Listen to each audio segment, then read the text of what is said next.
Let's open this package. Oh, hello. What's going on, guys? Welcome back to another video. And today, I'm going to be unboxing something that you guys don't know what it is yet. So let's start. Let's jump into Instagram. Like the video, show it to friends. Let's start. So as you can see, I'm not going to show you guys the address, obviously. It's on here. But I got something in the mail. And I'm excited to show you guys what it is. So let's start. Alright. We got a UPS package right here. Let's start opening it. I'm excited. I'm excited. Ooh, I don't want to wait. No way. Ooh, I can already see them. Oh my god. This is crazy.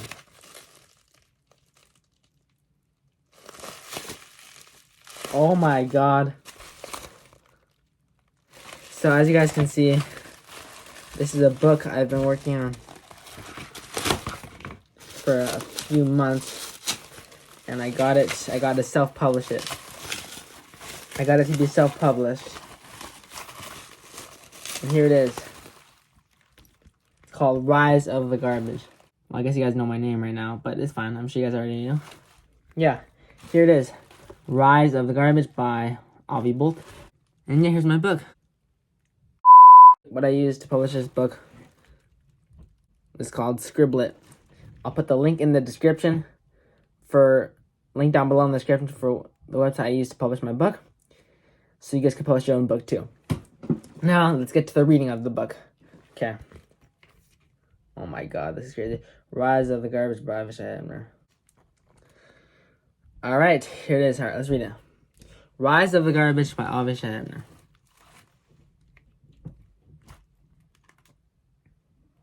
Rise of the Garbage by Avishai Hebner.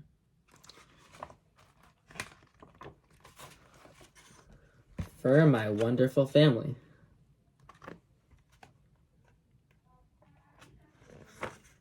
Prologue. Okay. It was raining, but not water. It was raining trash. Every minute, trash would fall into my mouth. What did I do to deserve this? Nobody even notices how I feel. Sometimes those nasty humans even throw what they call recycle into my friend's mouth. We feel so much pain. They throw it in our mouths and walk away. Then they take the trash out of our mouths and we jump for joy. But as soon as we hear that the trash that was taken out of our mouths and put into our parents, which they call a dumpster, that feeling of wonderful joy turns back into a pain of sorrow. This is unacceptable. We need to get our revenge. Chapter 1. A nice summer afternoon. In case you guys can't tell, I use AI for that picture. But not for the writing, don't worry. A nice summer afternoon. Okay. It was a nice summer afternoon in Fishtown. The sun was shining, the crows were cawing, the fish were swimming. Danny, a blacksmith, who had a gray beard, glasses, and a black top hat like a magician, was just finishing his shift at his job. Alright, my shift has officially ended, he said to himself. He flipped the sign that read open, and now it read, Mr. Danny is off his shift right now. He'll be back in 1 hour. To no one's surprise, nobody else's shift started once Danny's ended. You see, Danny was very conservative, and nobody else was. A long time ago, everyone was a blacksmith, but as society developed, people stopped becoming blacksmiths because stores were invented. Danny, on the other hand, believed that if society developed too much, the world would be destroyed. People thought he was crazy for being a blacksmith, and Danny only had a few customers a day. He only made about $5 per day, but he was still grateful for what he had, and that's what mattered most to him. What a nice day it is in Fishtown, Danny thought, but little did he know that what he thought was a nice day was about to take a huge turn.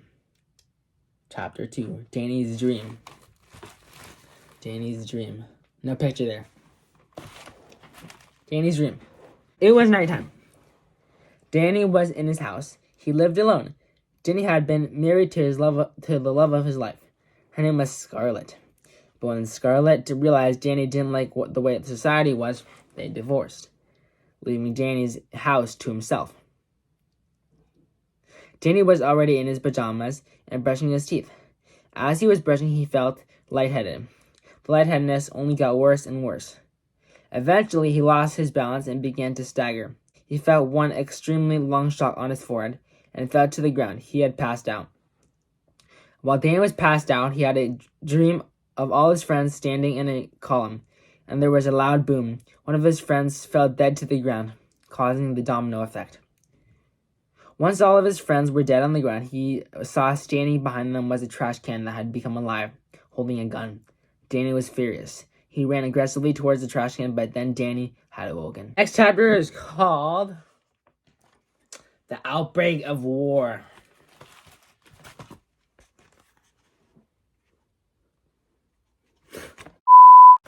Confused, Danny raised himself up.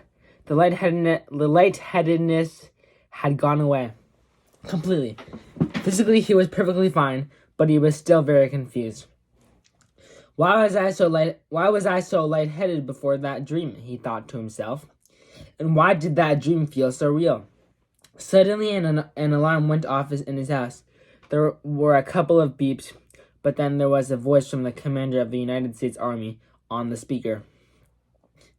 Everyone who is not in the army, stay inside your homes. Do not leave until I command it is safe to do so. Everyone who is in the army, get your uniform and come to my coordinates. There was a loud beep so nobody who wasn't in the army could hear. Then the speaker went silent and there was no more beeping.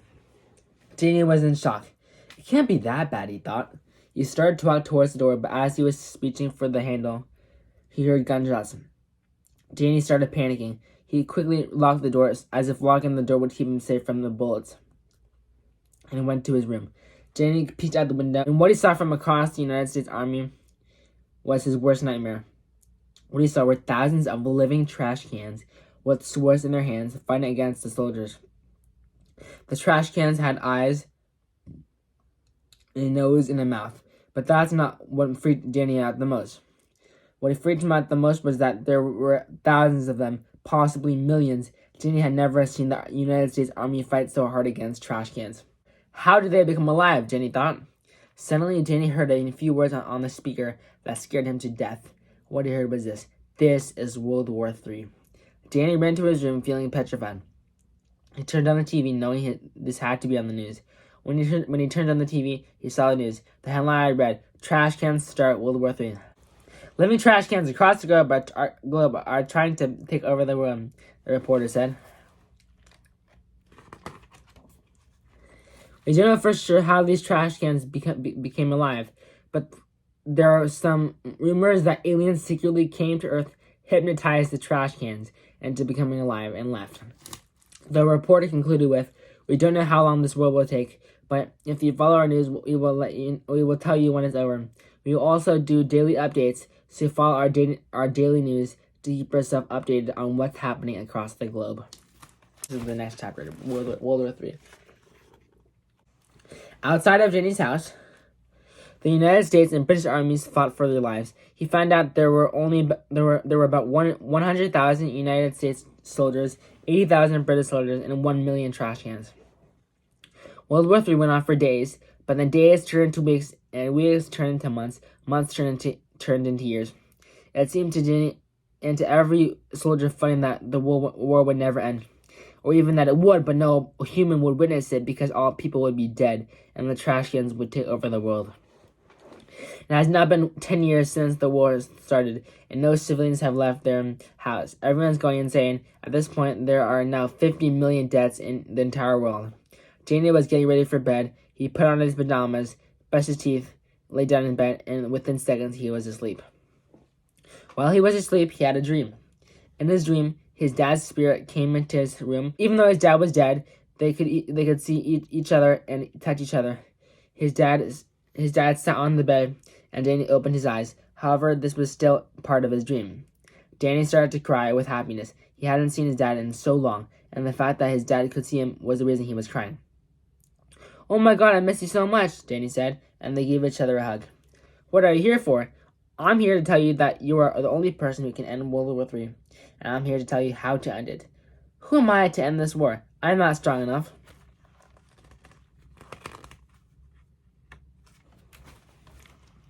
Did I ever say your job was to fight? There are so many other ways than just fighting. Okay, what is it? Here's what you have to do. When you wake up from this dream, build a rocket ship and fly to Mars. On Mars, there is the alien headquarters. In case you didn't know, the aliens hypnotize the trash cans. Convince the aliens to unhypnotize them. Do whatever it takes for them to listen to you. And remember, don't give up. How can I go outside in the middle of a war? I'm not even allowed to do that. Can you just trust me? Even after you wake up, do exactly what I'm telling you.